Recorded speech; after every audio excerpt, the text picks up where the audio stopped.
Satuan Tugas Penanganan COVID-19 mengungkapkan jumlah tes swab atau PCR secara nasional mencapai 90% dari target WHO. Ketua Bidang Data dan Teknologi Informasi Satgas COVID-19 Dewi Nur Aiza dalam talkshow secara virtual dari Geraha BNPB Jakarta yang disiarkan di kanal YouTube BNPB Rabu 2 Desember mengatakan, berdasarkan target WHO minimal 1.000 orang dari 1 juta penduduk perlu diperiksa per pekan.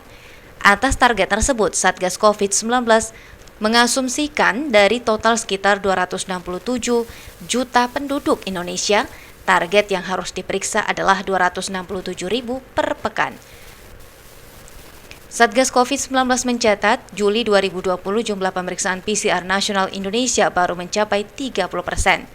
Kita merasa bahwa pemirsa bahwa di bulan November ini di ujung-ujung ini rasanya kita ngerasa kasus tuh gila-gilaan naiknya. Apalagi kita udah menembus angka 6.000 yang bikin semua orang langsung kaget dan sesak sebetulnya ya. Betul. Kemudian tapi di sini dikatakan positivity rate-nya itu malah turun. Sedikit turun dibandingkan di bulan Oktober. Positivity rate itu adalah dari semua yang dites yang positif kan? Yang berapa yang positif dari seluruh orang yang diperiksa, bukan spesimen, orang yang diperiksa. Betul, berarti kalau banyak banget yang diperiksa pasti dia turun dengan sendirinya ya. Oke, Betul. baik. Jadi kalau kita lihat di sini memang seperti itu, dan nanti kalau berkaitan dengan apakah laju penularan sedang naik atau turun, biasanya saya akan spesifik melihat langsung ke mingguan atau ke per 3 harian karena lebih terlihat spike-nya ada di mana. Oke. Contoh untuk yang kemarin pada saat libur panjang di pekan pertama dan pekan kedua setelah libur panjang, positivity rate itu turun. Pekan ketiga dia langsung naik. Nah, ini kan berarti ada sesuatu di pekan ketiga setelah libur panjang, pekan ketiga November, positivity rate kita naik. Berarti memang terjadi laju penularan yang meningkat di masyarakat.